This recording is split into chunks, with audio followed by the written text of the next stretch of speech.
But really, I think what I'm going to do today is kind of take you through a little bit of background so that you know from whence he cometh, and then concentrate on the Depression years. And then at some point in the future, I mean, we've talked about World War II a couple of times before. We'll come back. The only thing I'm probably going to do is allude to how World War II will impact the US's recovery from the Depression. I did want to tell you because we always get to the end each week and someone says, "What are we doing next week?" And I go, the next week, I really am fired up and excited because next week is the Bay of Pigs. Some of us, like Charles and others, are not old enough to remember the Bay of Pigs. And some of us are young enough that we, at the time that it occurred, probably didn't clearly understand what was going on. But I think, I remember waking up to the radio. My parents were notorious for having the radio on every morning when we got up as they drank their coffee, and it was sort of hee haw, Martha White, because WSM out of Nashville was our home station. And I remember hearing the announcement about the Bay of Pigs, and I remember asking what that was, and my father giving me some simplistic answer about a failed invasion or something. But we're going to talk about that next week because we will be coming up on an anniversary. So let's talk about Franklin Roosevelt today. And I have to tell you, there are a number of books. The library, I know, probably has a huge number of biographies about Franklin Roosevelt, Eleanor Roosevelt. Doris Kearns Goodwin's series of biographies on the Roosevelts are just fabulous. I will tell you that I became fascinated as a young reader with Franklin Roosevelt when I was, and I don't remember, fourth, fifth, sixth grade. I read Sunrise at Capabella, which was a play format, but it was the story of the summer of 1921 from when Franklin Roosevelt uh, contracts polio and sort of how the impact on the family.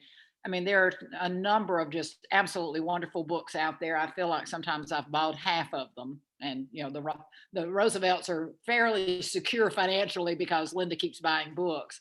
But he's a fascinating person in history. So let's think about him for a little while. Let me do just a little bit of background for you. I always have trouble when I talk about him now wrapping my mind around the fact that he was born in 1882, because in my mind he's sort of a contemporary, pretty much everything that happened in the 20th century, but Franklin Roosevelt in particular is sort of a contemporary because in my mind as a historian, the World War II doesn't seem that long ago. The 100 Years' War was a long time ago, but World War II was not.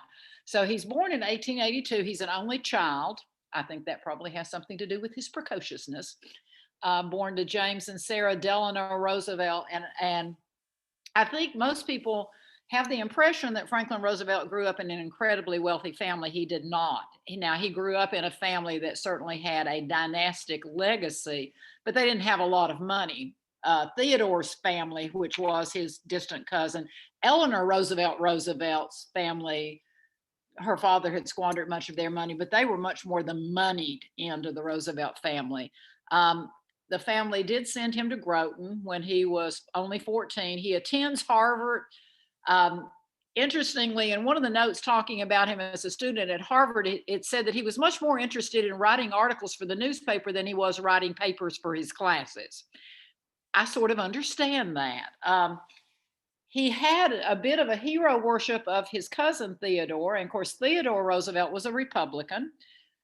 Theodore Roosevelt, we've talked about Teddy in the past, and he certainly was a larger than life personality. And I can't imagine him being in my family. It would be sort of like you're having lunch with Mount Rushmore or something. Um, but Franklin decided while he was at Harvard that he really didn't think he was a Republican. He was, because his family had had less money, he identified, he said, with the Democratic Party. However, of course, when he marries Eleanor, who is his cousin, Theodore, who is her uncle, gives her away in marriage. I'm telling you, these people could be Southern. For those of us in the South who always talk about how everyone's related to everybody and everything, it's not just the South. It's pretty much everywhere. Interestingly, Franklin Roosevelt is elected to the New York Senate in 1910. So he is 28 years old, relatively young time coming into the career. 2 years later, he's reelected. But in 1913, as the winds of World War I are beginning to gather, he is appointed by Woodrow Wilson as the Assistant Secretary of the Navy. Now, technically, he had not been in the military, but he had grown up sailing. He knew the water. He knew a lot about naval installations, what would be required for a naval war. And the United States going into World War I, we had allowed our fleet to deteriorate terribly. And Franklin Roosevelt goes into that position as a young man. At that point, um, he's what? He's 31, Assistant Secretary of the Navy, takes a tremendous leadership role as the Assistant Secretary in rebuilding the fleet. And by the time that the United States actually enters the war in 1917, his name is being bandied about as a political hopeful. Not just Roosevelt himself, who is fascinated by politics, but others who are watching are sort of struck by his poise, his ability to respond on his feet quite eloquently. He's an excellent speaker. And then his hard work, his willingness to pay attention to details, which you have to do if you're going to build up a Navy. So, he's on everyone's mind, so that as we go into the war against Germany, Austria-Hungary, Turkey, where Navy is going to be involved because of the German Navy and the Turkish Navy in particular. The Austrian and Hungarians didn't have a whole lot going for them, but they're there.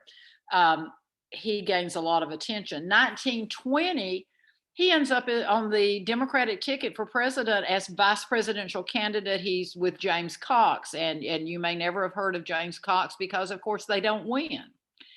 But Roosevelt comes out of the 1920 election with everyone saying, well, he had made a really terrific speech at the Democratic National Convention. He looked like a very promising, hopeful person. Cox is pretty much forgotten, and Roosevelt is suddenly the shining star. 1 year later, he and the family are vacationing at Campobello, and he is stricken by polio, and it is a massive polio attack, and he will have to learn to walk again. He will never be able to walk without braces and everything. But interestingly, as a part of his recovery, for those of us in the South, he invests money to revitalize a little hot springs treatment center that happens to be at Warm Springs, Georgia, which is just about an hour and 45 minutes from here. And he will spend a tremendous amount of time there because he believes that the warm springs, the waters, are therapeutic for his recovery from polio. I have always thought it was interesting. There's a famous quote from Eleanor in which she says, the only time I ever saw Franklin frightened was in 1921 when he was stricken by polio, but he learned to surmount it, and I never heard him ever say he was afraid of anything the rest of his life. And of course, we know his famous quote from when he becomes president, the only thing we have to fear is fear itself. So he in a lot of his writing says the polio was that test of his character, and that he felt as though he had proven himself. As a side note, interestingly, the press never photographed him with showing his leg braces. They never photographed him in his wheelchair. For the average American citizen, it was not until after his death in 1945 that they realized the lingering effects of polio. Can you imagine the press today being so kind, being so respectful, understanding that the president's ability to run the nation has much more to do with mental fortitude than it perhaps does with physical disability. At that point, I don't think the press probably ever kept a secret after that, but they were very kind to Franklin Roosevelt. In 1928, when the crash comes, he's governor of New York. He had recovered his political career after that 1920 run for the vice presidency. And as governor of New York, many of the things that we'll see him do during his presidency as an attempt to bring the nation into recovery are going to be things that he first will model in New York. He's going to be very much interested in massive public works programs, and he will very willingly take on this sort of moniker of being the liberal reformer, believing that free market economy and capitalism is good, but it has to be tempered with a social safety network of some sort, which is why you will often hear people say that Franklin Roosevelt moves us toward a more socialistic political model. And that's a true statement, but it is this idea of balancing capitalism and socialism. So 1932, he runs for president against Herbert Hoover, who had been elected in 1928. Hoover, who is a conservative, Hoover, who had been very instrumental in World War II as far as managing food production. He's an engineer and quite a successful engineer. But Hoover had believed that the economy would correct itself much more quickly than obviously the economy had by 1932. So Roosevelt is going to run his campaign based on what he promises is a new deal for the American people. And he will focus on what he says are the four big problems facing the nation, and that's panic, hunger, poverty, and hopelessness. And of those, he says that he believes hopelessness is the greatest problem confronting the nation in 1932, that when you are without hope, nothing else really matters, because we begin to shut down as a nation, but we also shut down as individuals. So 1932, he is elected in November of 32. He will take office in 33.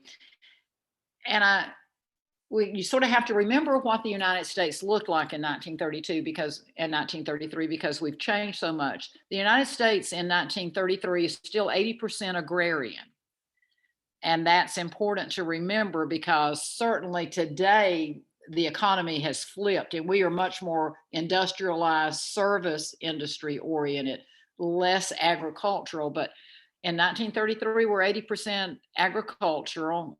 Farmers are earning less money. When he becomes president, farmers are earning significantly less money than they had earned even in the 1920s. But their economy had begun to fall apart in the 20s, because one of the things that had happened and the economy had not figured out how to deal with it was that as innovation occurred coming out of World War I, and it impacted technology for the farming industry, we moved to tractors, those sorts of things. Anybody else other than me a farm girl? Yeah. So, my grandfather had his mules, and although he lived until 1980, he plowed his mules as long as he farmed. We had tractors on the farm, but my grandfather did not like the tractors. He did not trust those machines, even though he was born in 1898. And certainly he drove a car, but he didn't like a tractor on the farm. He thought mules were much better. Well, what had happened with the advanced technology is farmers had begun to be able to produce significantly more product on less land. Therefore, there had been a gut in the production, which brought the prices down for everyone, which lowered the amount of income that farmers were having. So the improvements in technology had actually harmed farmers. And so many of them simply could not pay their bills and could not pay their mortgages, because where they had been, say, at that point, $3 for a bushel of corn, there's so much corn production, they were lucky to get 25 cents a bushel for corn. Well, so many farm families only used their cash to subsidize what they could not grow, and that was perhaps sugar and flour if you were in the South, because we didn't do wheat in this part of the country. And there were just certain, you had to buy shoes, and even though you might spin cotton and still make thread and everything, there were certain things that you had to be able to purchase. They simply did not have capital to do that. In addition, what Roosevelt recognized when he becomes president is that 5% of the population had 40% of the total wealth of the nation. That's a phenomenon. We talk today about wealthy versus poor. As bad as it is today, it's not that sort of a ratio. When you think about 5% of the population controls 40% of total wealth in the nation, all forms of wealth, unbelievable. Combined with that, 80% of the people in 1933 had zero in savings. And when I say zero, I mean no money in savings, no money buried in the fruit jar in their backyard. They literally subsided from paycheck to paycheck or crop sale to crop sale. So that, there was nothing to cushion a downturn. Today we say you should always have 10%, a minimum 10% of your annual income set aside for emergency funding. I'm not sure how many people do that, but that's the recommendation.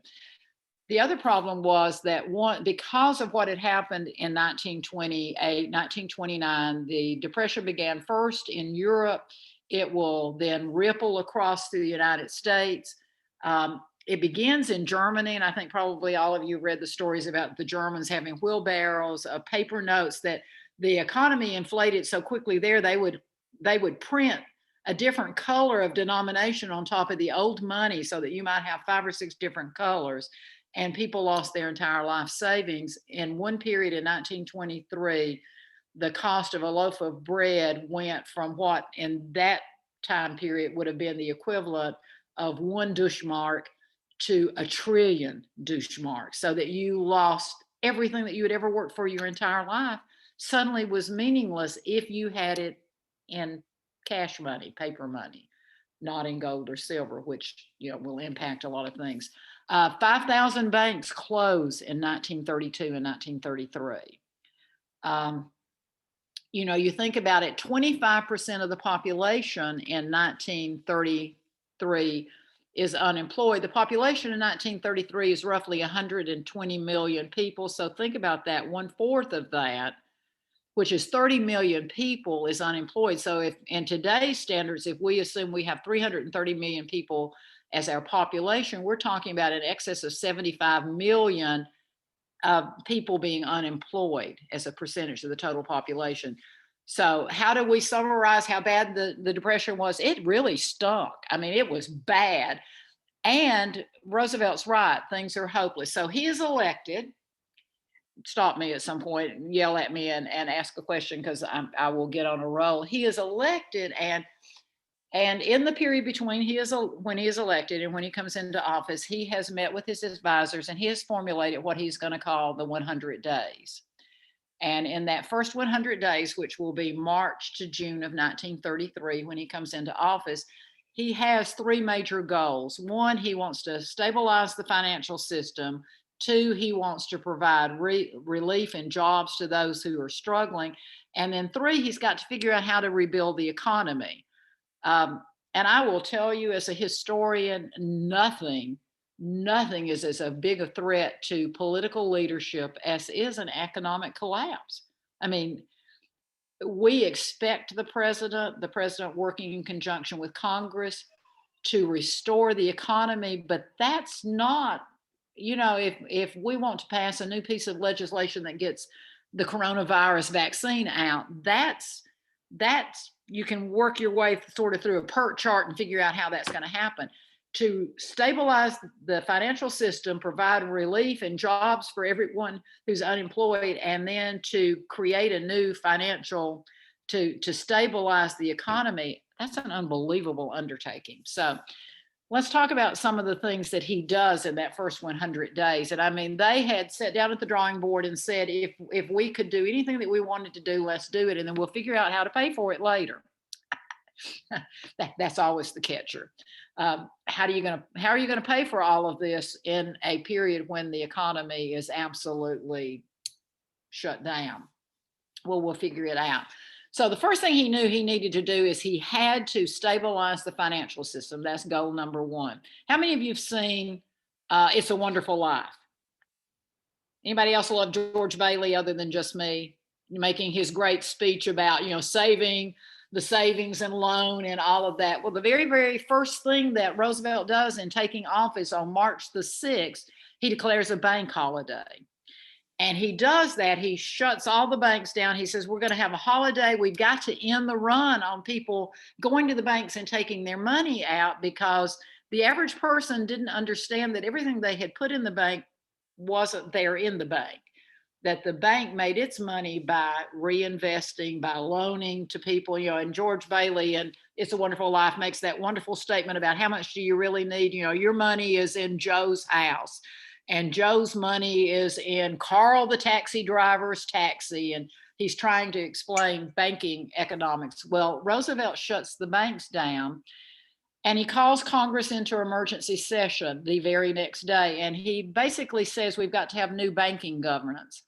Um, what they decided they were going to do is they were going to pull teams of inspectors, send them to every major banking system in the nation. Bam, bam, bam, bam, bam, bam. Those banks that were strong, that were obviously solvent, would reopen immediately. Those that were savable, they were going to shore up, help them, and then they would reopen them. And then certain banks were just never going to reopen because they had not been managed well. Now, one of the things that he's really concerned about is he thinks banks have gotten into some things that they shouldn't get into. So we'll talk about that in a second. He thinks some banks have mismanaged the funds that have been deposited with them. March the 12th, 1933, Franklin Roosevelt has his first fireside chat. And, of all my life, I can remember hearing my maternal grandfather in particular talk about getting one of the first radios way down in the country in Tennessee, and having the antenna that ran up outside, and all the neighbors would come in and they would listen to the news on Saturday evening. And I remember him talking about Franklin Roosevelt and the fireside chat. And I remember him saying he was a veteran of World War I. By that period, he would have been in his 50s. Saying it was the first time I ever felt a personal connection to a president. The fact that he came in and he just talked to us. And he said, we saw the pictures in the newspaper of him sitting by the fire in his sweater. I mean, sort of a Mr. Rogers kind of scenario. And what Franklin Roosevelt will do is he will go on the radio every week and will just talk to the people about, here's what we're doing, here's what you need to do, here's where we're going. That very first fireside chat, though, he said, we've closed the banks, we've examined them. I can assure you your money is safer. If a bank is opened, your money is safer in that bank than it is in your home. If it burns in your home, it's gone. If somebody robs you, it's gone. In the bank, it will be safe. And in less than 1 month, over $1 billion in bank assets were returned to the bank. Surely on the word of Franklin Roosevelt saying it was safe. Then he has a series of pieces of legislation. And remember that historically, most often legislation began in the House of Representatives, went through the Senate. The president would offer input, but presidents did not normally take control of legislative actions and plans. Franklin Roosevelt will be accused of being an imperialistic president, not meaning taking over land, but imperialist, and he's wearing a crown and he wants to be in charge of everything, because he has a list of pieces of legislation he wants to be passed and funded. Very first thing is the Securities Act. And the Securities Act required Wall Street, anybody that was corporations, anyone that had investors, had to truthfully and accurately provide information for investors. And if you were found to be lying to the investors, then the federal government was going to come in and they would shut you down until the records were correct. Because what Roosevelt believed, and what we know from investigations after the fact, is people were buying on the margins. People were being told that stock was worth significantly more than it was worth. Now, the Securities Act obviously hasn't ended all of that, because we've had some situations even in modern times where certainly that's been an issue. But there was this push for honest information. He will then push through the Glass-Steagall Act, and we know it more as FDIC, Federal Deposit Insurance Corporation, so that if you're putting money in a bank up to a certain level, will be protected. If the bank fails, the federal government insures your deposits. And, for people whose life savings had been lost in those early bank closures, it took something like them for them to trust to put their money in a bank again, because the idea that your money could just disappear and they couldn't figure out where it disappeared to was incredibly important. He does take us off the gold standard in 1933. There simply is not enough gold to back the amount of cash which he is going to need in the economy to restore the economy. So we are off the gold standard, which allows inflation will be certainly much more of a 20th century issue, but it had been an issue even with a gold and silver standard, even in the 19th century. The Banking Act of 1935 is part of the announcement of those first 100 days, things that he wants to move toward. And that was a centralized banking system that would, here are the standard ways in which banks handle deposits, handle their assets. How much do they have to maintain? What percentage do they have to maintain on deposit so that they are shored up against if there is to be some sort of a stagnation in the economy or whatever? And bank auditors would come in across the nation, and from that point on, banks are going to be under the control of the federal government. At the same time, he's very much concerned about people who are going to lose their homes, people who are going to lose their farms. And he's going to tackle the home issue first.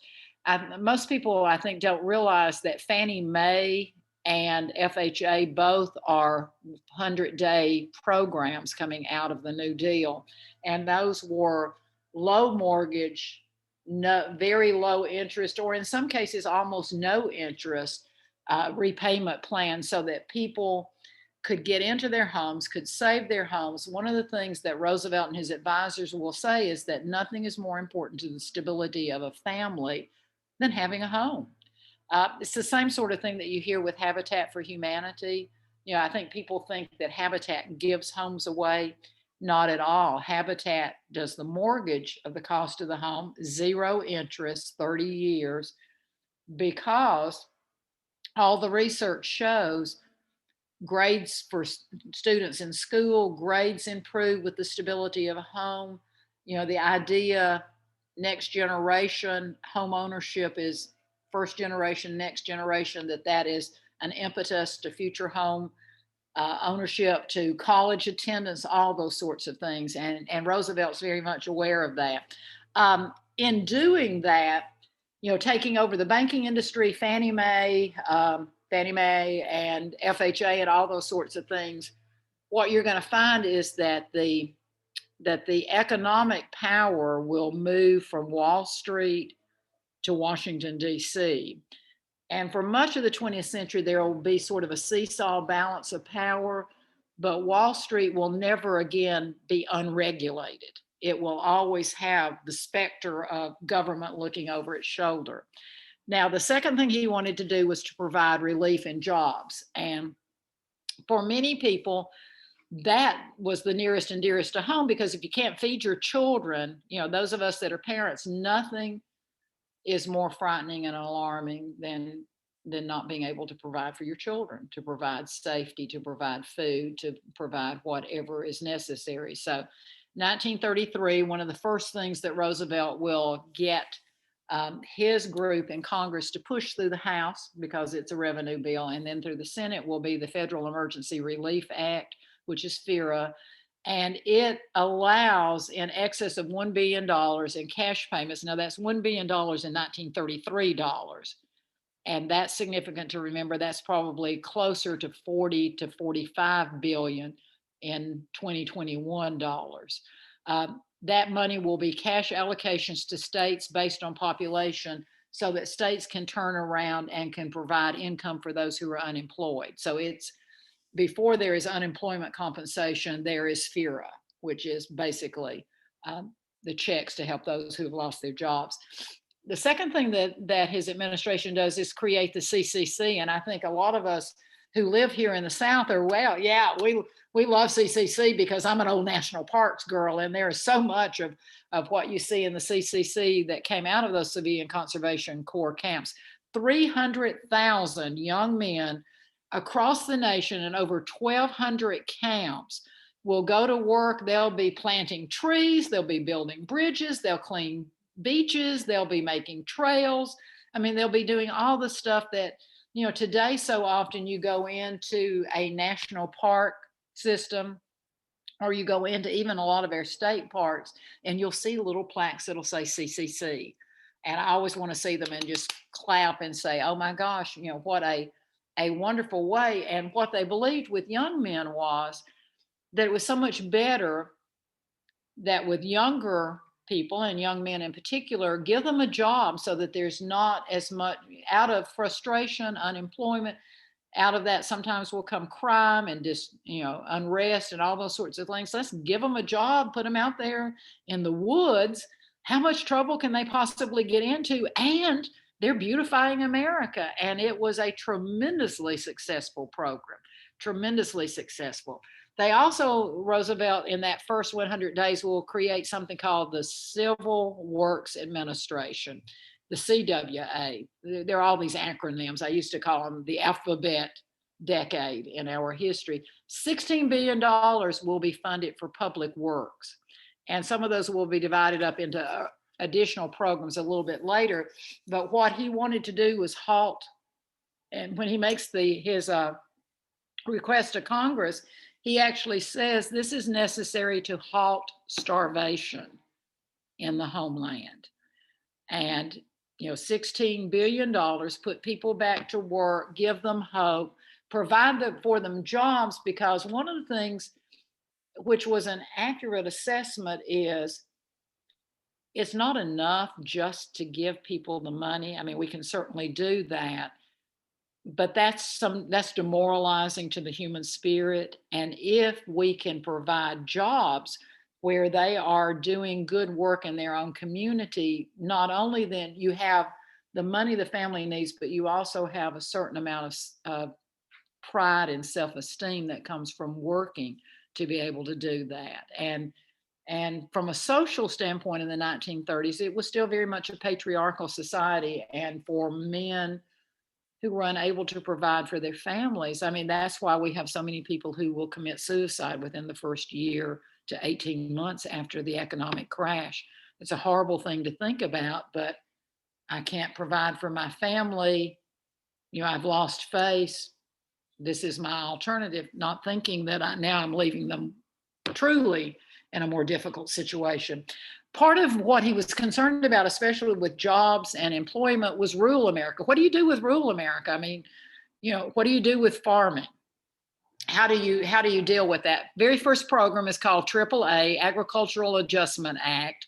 It will later become the ASCS, and it is today, for those of you that have farmland, that's the Farm Services Administration, and they help you with everything as far as allotments for crop production to teaching you how to farm, all those sorts of things. But Roosevelt was concerned about this issue of overproduction, and it's an attempt to stabilize the market. This is one where he'll get a lot of criticism, because in a free market economy, the belief is the market will stabilize itself. But he was fearful, he and his advisors were fearful that it was not going to right itself quickly enough. So what they did was they created a program. They went through, they looked at the major things that American farmers were producing: cotton, tobacco, corn, wheat, milk, eggs, two or three others. What did the nation need?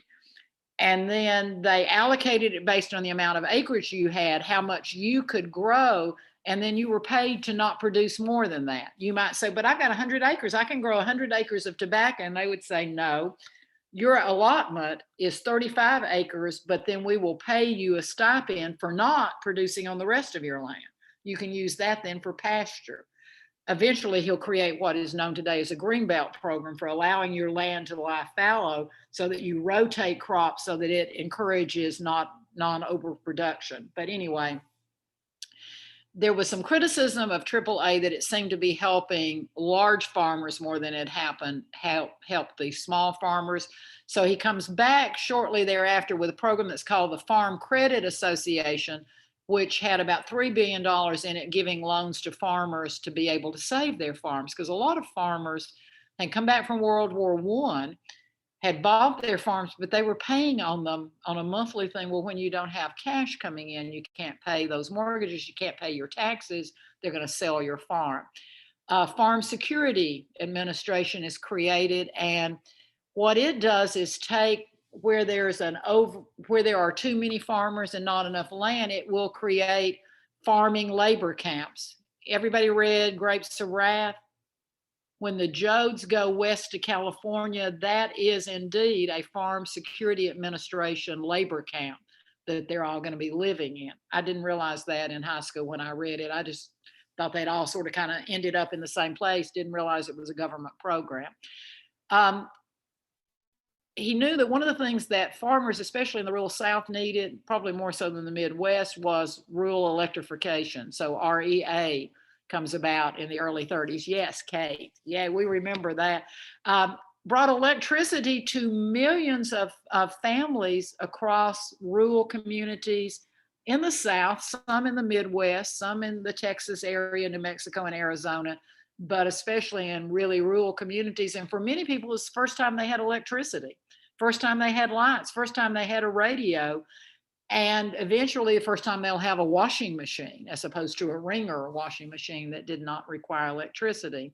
He then will push through Congress and implement TVA. And of course, we're all living right here in the shadow of TVA.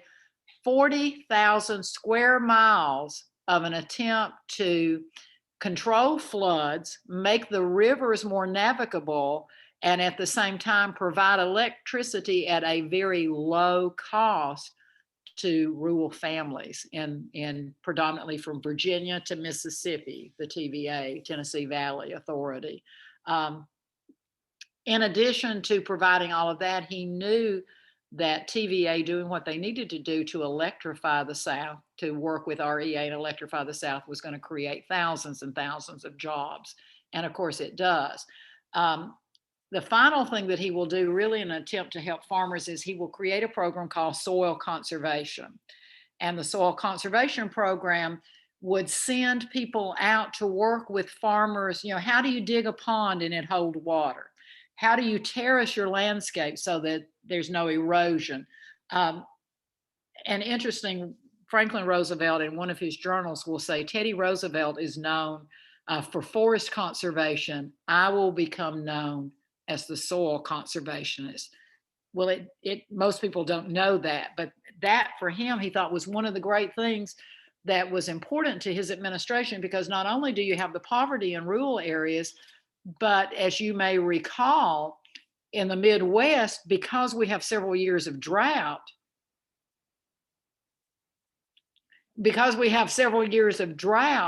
I mean, so much of the topsoil across the Midwest had blown west. And so he's attempting to address all those sorts of things. I have to, a personal side note here, my dad worked for 53 years for what had been AAA, became ASCS, and then was Farm Services. And his two best friends for his life was the guy who ran soil conservation, his best friend who was my honorary uncle, and his other best friend who ran FHA, because they were all housed together in the courthouse, and they all started as young men together and they all grew old together. But it was because they would so often visit farms to help farmers know how do you farm with modern technology and yet remain your independence. Quickly, because we're running out of time, the third thing that he's attempting to do is he knew he had to do something with industry. And so that third prong is how do we revitalize, how do we sort of jumpstart the economy from an industrial standpoint. So June of 1933, we have the National Industrial Recovery Act, which basically said that we're going to start with national planning. We're going to figure out, how much steel production do we need? How much iron production do we need? How many cars? I mean, cars are coming around. We need to figure out planning as opposed to laissez-faire. Now, there will be those who will love the idea of centralized planning. There will be those who will say, smacks of the 5-year plans that you see in the USSR with Joseph Stalin. So it's a difficult thing to begin to talk about industrial planning. He will create two major programs, and we can see the results of them here in the Chattanooga community. One is the PWA, the Public Works Administration. The other is the National Recovery Act, which is the NRA. But both of them together, more than $3 billion will be used to fund public works projects. Golden Gate Bridge in San Francisco is a PWA project. The Tri-Boroughs Bridge in New York City is a PWA project. The federal courthouse on Georgia Avenue, PWA project. And if you have not ever gone into the federal courthouse, friends, and have seen the murals on the walls in the courthouse, a la, Thomas Hart Benton, absolutely incredible. And what the PWA did in particular that I find so fascinating, I find so beneficial as a historian, is they hired artists, they hired architects, they hired musicians, the song catchers who went out across Appalachia trying to record the old folk music, write the song lyrics down, try to note the music. They went into basements of courthouses and recorded documents from deeds, who owned what land and who bought it from whom. I mean, there are wonderful, wonderful PWA documents in courthouses across the nation. The downtown library and their genealogy department have all sorts of PWA programs and documents from those. They paid artists to do murals. It was just this incredible attempt to give people work in a dignified way, but also capture the folklore of this nation. There were people who went out across Appalachia just writing down the old folk tales. I want that job. I would love that job. That would just be so incredible. And people still do it today. I would have been no good when it came to the music because I couldn't do musical notation, nor would I have been able to get all the lyrics. But you think about all of the incredible things that were preserved because of that. The other thing that he does is, as a part of the National Recovery Act, in addition, there begins to be a regulation of pay. What's the appropriate wage? It's the first time we're going to really begin to have something that will be a minimum wage. And of course, minimum wage in the very, very beginning is only going to be something like 17 cents, and then it goes to a quarter. I hate to admit, I can remember when minimum wage was $1. Yay, good. I'm not the only child laborer here. And the other thing that Roosevelt will do, which will get him in trouble with some of the conservatives, is that as a part of that National Recovery Act, it will begin and it will follow through with the Fair Labor Relations Board, the idea that workers have the right to organize and to attempt to form unions. They can't be blacklisted for doing that sort of thing, because the United States had a history of being very anti-labor union. Wherever you fall on that issue of labor unions are good or labor unions are bad, the 1880s and the 1890s have been pretty brutal. And a lot of people who had been involved in mining and some of those really horrifically difficult jobs, there have been some really, really, I'm trying to think of a word other than massacre, but there are, recorded several instances of hiring Pinkertons to go in, and literally there being shooting incidences where people who were attempting to unionize or to form in some way simply were killed. I'm looking at our time, 5:19. We have a verdict, so I want to give us, I'm going to try and finish in 1 minute so that we can look and see exactly what was said. I will tell you, critics, mixed results, tremendous amount of debt. It was the antithesis, those on the far right said it's the antithesis of a capitalistic free enterprise system. Those on the right, those on the left said it was not enough. They had not gone far enough. There wasn't enough going on to take care, especially of the elderly, the poor, and the working class. That's why in the second wave, Roosevelt will come back with the Social Security Act, which will then allow for old age assistance. It will allow for old age insurance. It will allow for aid to dependent children and aid to the blind. Originally, disability income through Social Security was only for the blind. It will be expanded greatly. And so he will respond to that. I have to leave you with one final thing. The Supreme Court, several of the things that he did, the Supreme Court said unconstitutional. Congress has not accepted its responsibility to be in control of the budget. They have allowed the president to usurp their constitutional authority to control the budget. The president actually will move the budgeting process into the White House, and the president, since Roosevelt, creates his budget, where originally the budget was always prepared in Congress. So the Supreme Court, is arguing with Roosevelt.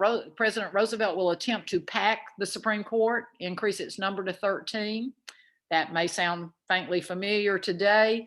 Interestingly enough, even the members of his own party in Congress came back and said, no, there is a limit to what we're willing to do constitutionally. That cannot happen. We cannot allow that to happen. And so, he will attempt to do it, but it will be overridden in Congress by a coalition of Republicans and Democrats, which I think is always interesting. Final thing, and I'll stop. Interestingly enough, just a little note about Social Security. Social Security was designed on the idea that the average American would live to age 60. Social Security was designed on the idea that those who would, for the first 20 years, draw Social Security obviously would never have paid anything into it. Hopefully, and the calculations are there. You can look at them if you go to the Library of Congress. The calculations were sort of hopeful that most people would not live to be really, really old, because what happens is today's workers pays for today's retirees. So it's a pay it forward sort of plan. Well, as life expectancy has increased, the percentages of money that comes out, and that was one of the criticism was, Social Security you pay for out of your check, the return on investment for those who would faithfully invest their own money would be much higher than what they would draw from Social Security. But Social Security was based on the premise that the average American person would not plan for their own minimum retirement plan. So it's kind of an interesting thing. So we now live a lot longer than we did. And when my grandfather was drawing Social Security, for every one person on retirement, 3 people were working to pay for Social Security. Today, for every person on retirement, hello baby boomers, the glut in the python, 1 person is working for those future plans for Social Security. And that's why Social Security, there's so much talk about, will it be able to survive into the future? But anyway, Franklin Roosevelt, oh my gosh, how quickly that goes by. There's so much more that we could talk about, so many other programs, but it gives you an idea of the the magnitude of what he was confronting. I will tell you that both liberal and conservative economists say there's a second recession that occurs in 1937. We don't talk about it a whole lot. Unemployment raises to 27% across the nation. Most economists, liberal and conservative, both agree that had World War II not occurred when it did, beginning in 1939 in Europe, we tool up for production, that's what ultimately will bring us out. We could not spend our way out of a recession. It required producing our way out of a recession, but that'll be a topic for another day. So somebody who has the news in front of them, what was the verdict and what did they say? And everybody, you can unmute yourself and we'll find out what happened. Guilty on all 3 counts. Guilty on all 3 counts. Wow. So is there calm in the city? Don't know. Yeah, most people are calm. They're not laughing and jumping and screaming. No, they're just walking around. That's why I have these on, so I can listen to you, but I can watch that at the same time. Well, but I did hear what you said. Well, thank you. It's so hard Franklin Roosevelt has such a huge shadow that falls over the presidency from his time forward that it's hard to do even just the Depression era. But there's so many wonderful books out there. And whether you agree, whether you believe that he pushed us towards socialism and away from conservative free market economy, or whether you think he maybe didn't do quite enough, everyone can read and figure that out on their own.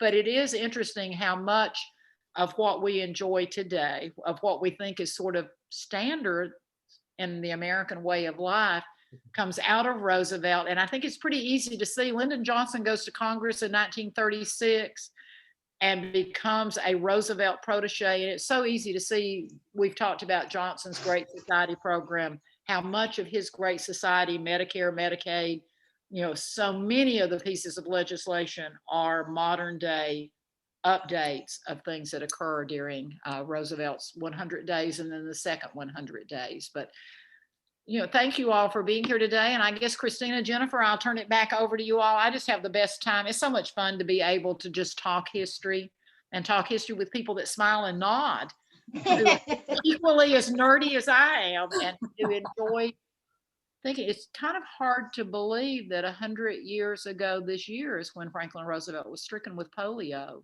Yeah. And that, Wow. even after that, Policy saved my grandparents, who were sharecroppers in the panhandle of Texas. oh, Who wow. haven't survived. And my father is a 14-year-old, electrified the farm and the Childress, Texas. He was part of that through the 4-H. Uh-huh. And Actually 4-H comes out of REA, by the way. he So, collected those glass transformers, insulators. Yeah. But we went and we saw where they were sharecroppers. oh, and I mean, for so many people who were sharecroppers, there was no income when it all collapsed. I don't know how they survived, but Roosevelt was their hero. Yeah. And you'll find that in a lot of rural communities. People will say, I don't know whether he was a good man or a bad man, but I will tell you, he saved our family. He saved our family farm. So, that's quite a legacy. And I think, there's that incredible photograph when they announced that he has died, and the picture from the White House where the porter, who was the gentleman who always opened the door for those visiting the White House, and you see this elderly African-American man standing there by the door, and literally the tears are just streaming down his face. And I've heard so many people talk about that when they heard that news, that they all sat around and cried, because he's in office from 1933 until he dies in April of 1945. I mean, that's Well, amazing to think about. from my father, growing up as a child, he was born in 29. He was an adult before he was ever another president. I can also remember in my grandparents' house, they had a picture of FDR on the wall. They had few pictures in the house, but they had a picture of FDR. I will tell you that when I was in college and I was working for the Appalachian Resource, what was basically Vista, and I would go into homes in very, very rural, impoverished parts of the South. In so many homes, there was at that point, which would have been 1969, there was a picture of FDR, a picture of John Kennedy, and a picture of Jesus with the Holy Heart, the Sacred Heart. And it just sort of told you something about the families, and kind of, it was Jesus, FDR, and JFK. There weren't a lot of pictures of Lyndon Johnson, even though he was president at that point, but it was that idea of I think probably hope and renewal that people saw. We're at 5:29. I hate to see you all go. Christine, Jennifer. Next week, Bay of Pigs.